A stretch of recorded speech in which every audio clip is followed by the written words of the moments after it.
Gerson Borrero. Welcome to another edition of City and State TV.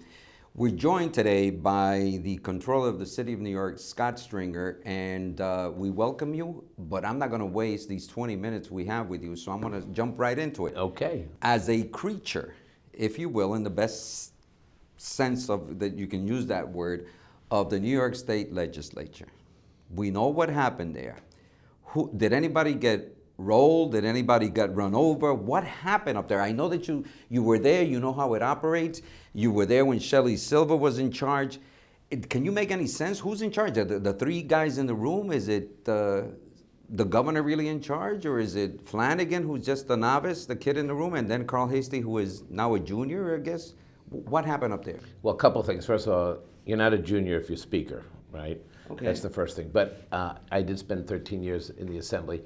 And look, there's a problem that when you're about to vote on a bill that impacts tenants, that impacts development, that impacts education, mayoral control, and the bill is called the Big Ugly.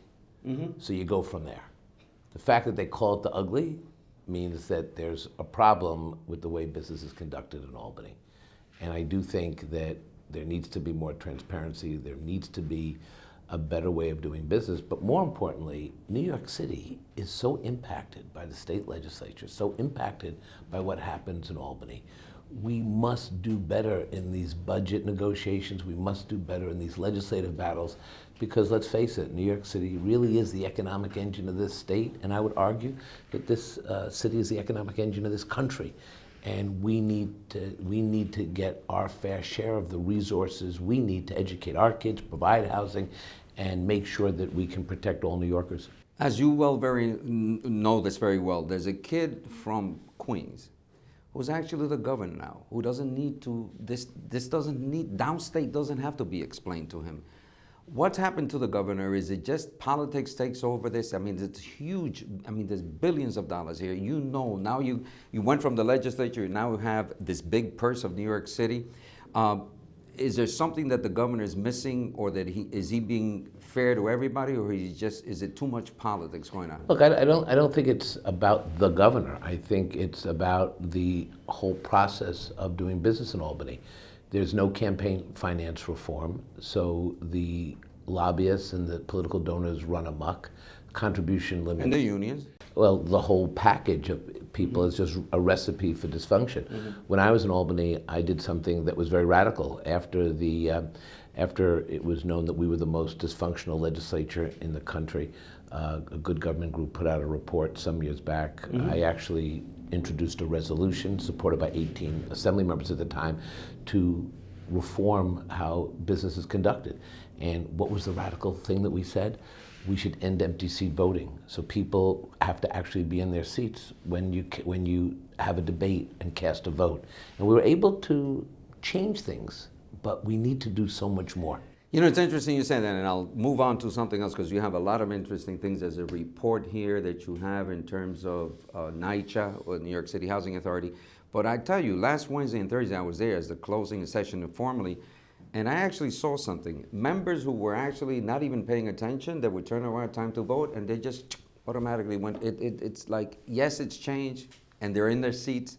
I don't think their minds or hearts are there. That I'll say that as a comment. But I want to just say one thing. I know a lot of those assembly members and senators, and there are a lot of good, hardworking people there.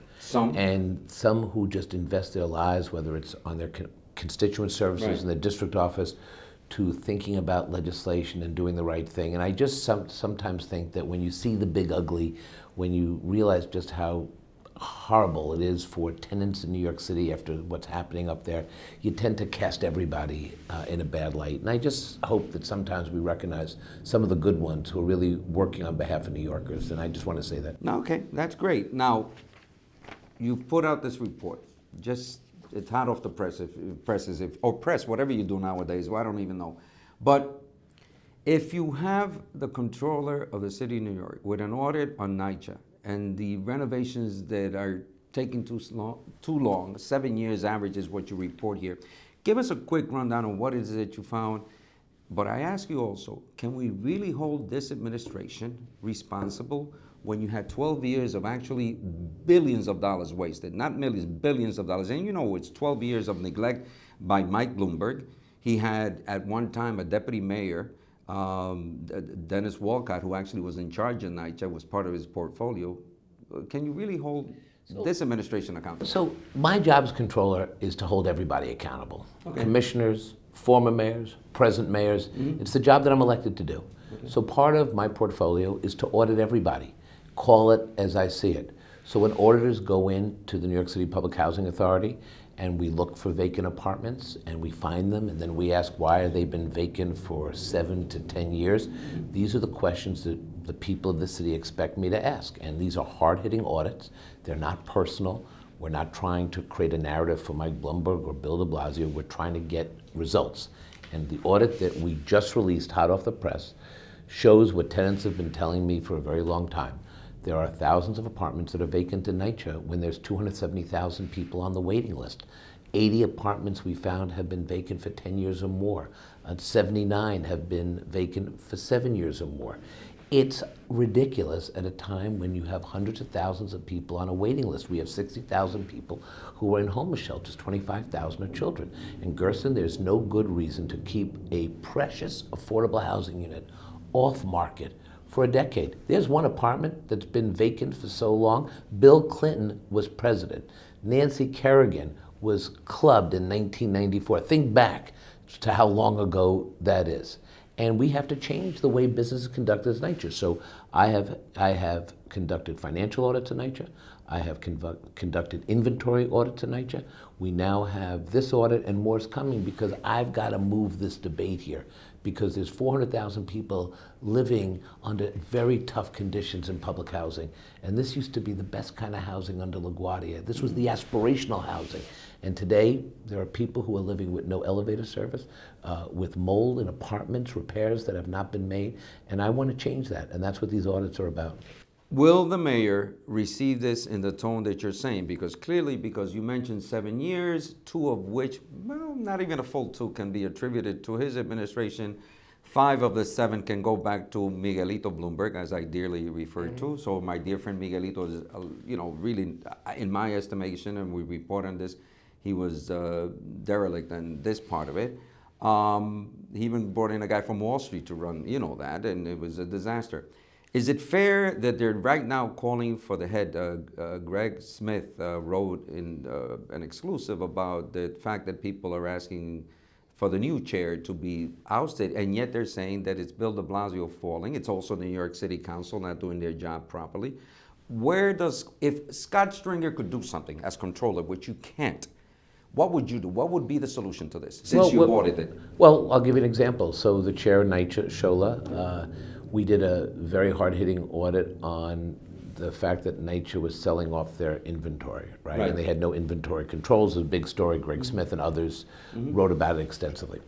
And we talked with Shola, and we said we were going to audit, but we worked with her, and now there's a task force she set up and put the fox, right? Fox in the hen house, put the fox at the table. So we are now going to work with NYCHA, with Shola, to build systems for that inventory. So we don't have these people coming in and selling off, taxpayer-funded property.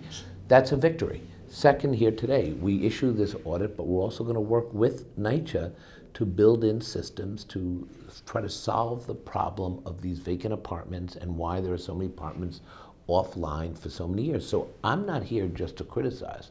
I want to create an opportunity for real reform. This is critical. Look, you can't talk about building affordable housing if you let the existing housing stock collapse. It just makes no sense. It's a zero-sum game. So while we are aspirational about building affordable housing, it's a plan I support. I commend the mayor for advocating and talking about this.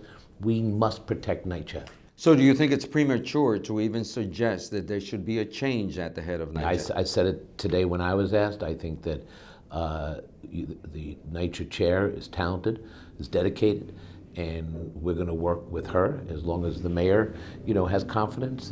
I don't tell the mayor who to pick and who to support, but we are working with the chair. Okay. Let's move from there into another set of numbers, or at least preliminary budget. I'm not going to ask you for the details. We're still waiting for the details for the budget. From what you've seen reported, which there seems to be a focus on the sweetheart deal that all of a sudden, the people that wanted police officers now get another 13 or 1,297, whatever the figure is, and the mayor allegedly loses. I think it was all, in my opinion, it was all set up that way to give the appearance that they were at odds end. They're working as tight as they were with Miguelito Bloomberg and Christine Quinn. I don't see, it's just that now they're supposedly progressives. Having said that, that's my opinion, not the controllers. But how do you feel about that? Yeah, how do I really feel about that? You're the one being interviewed. But having said that, I just want to make it clear, I'm not trying to get you into trouble here, controller. Yes, you are. But the fact is, that how do you see these numbers? Is it really that important? Is that the only thing after what is it, $78 billion budget that we can concentrate on? Is that the most important thing? I know you don't have everything in front of you. Is our police officers, is that what it's all about out of all these billions of dollars? Well, look, a lot goes into this budget. There's a budget back and forth. Some people call it a budget dance. Other people call it the checks and balance of government. Some people say when I criticize or I weigh in, there's also a balance in government. So I don't think there's anything wrong with that. I think the council had a number of priorities. I think the speaker had priorities as well as the members.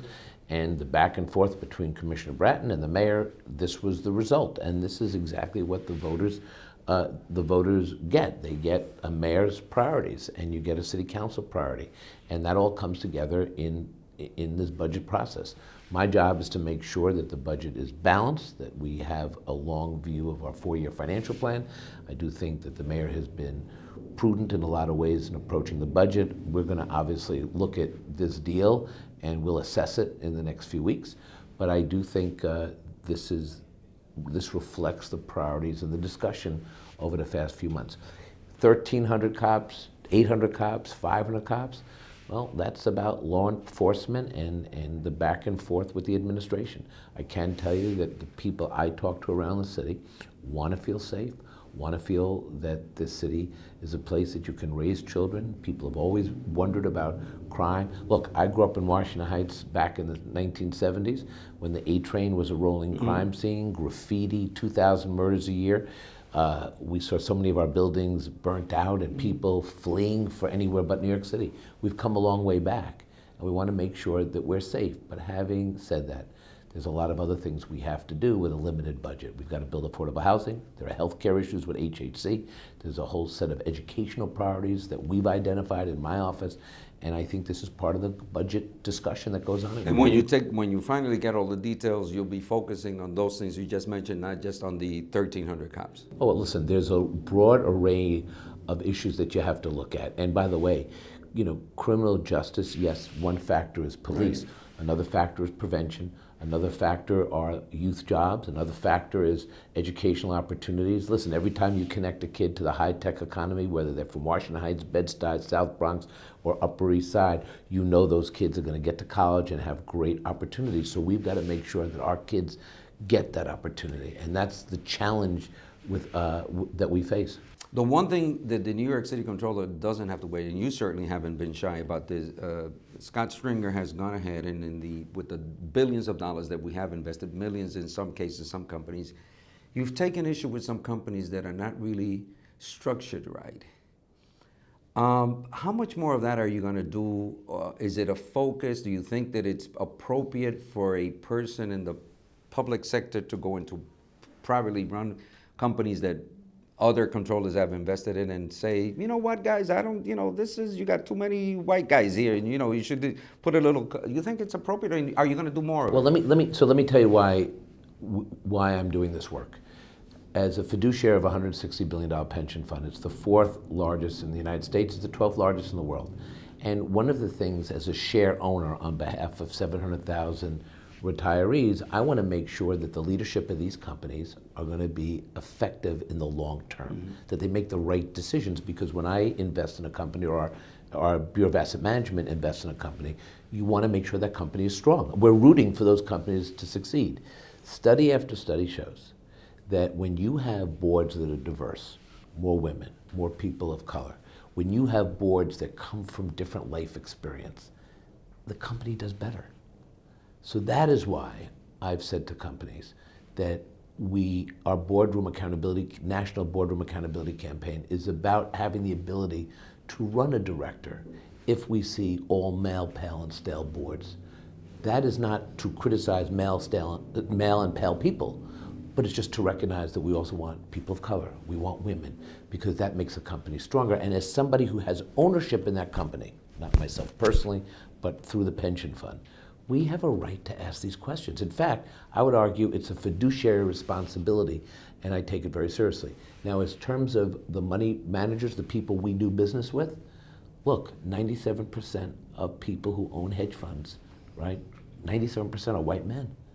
83% of people who are the money managers are white men. And yes, I've now asked these companies to show me the diversity of your company, because you will make better decisions if you have different people working on the management of things like a pension fund.